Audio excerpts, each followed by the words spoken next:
கர்நாடக அரசின் மேகதாது அணை திட்டத்திற்கு எதிர்ப்பு தெரிவித்து தமிழக காவிரி விவசாயிகள் சங்கத்தினர் முற்றுகை போராட்டத்தில் ஈடுபட்டனர். தஞ்சாவூர் பெரிய கோவில் அருகே உள்ள ராஜராஜ சோழன் சிலை முன்பு போராட்டத்தில் ஈடுபட்ட விவசாயிகள் மேகதாது அணை திட்டத்தை கைவிட வலியுறுத்தினர். அப்போது கர்நாடக அரசிற்கு எதிராக கண்டன முழக்கங்களை எழுப்பினர்.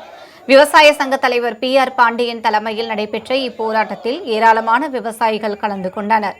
காவிரி டெல்டா பகுதிகளில் உள்ள சுமார் 25 லட்சம் ஏக்கர் விளைநிலங்கள் இத்திட்டத்தினால் பாதிக்கப்படும் என கூறிய விவசாயிகள் இந்த திட்டம் தமிழக விவசாயிகளின் நலனுக்கு முற்றிலும் எதிரானது என தெரிவித்தனர்.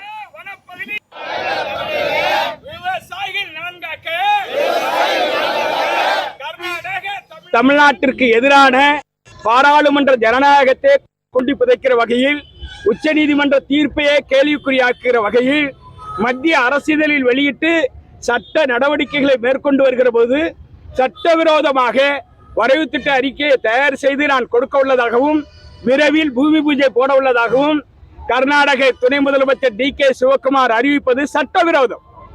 நீதிமன்ற அவமதிப்பு வழக்கை தொடர வேண்டும். இது நடுவர் மன்றம் பாராளுமன்றத்தையே கேலிக்கூத்தாக்கி இருக்கிறது.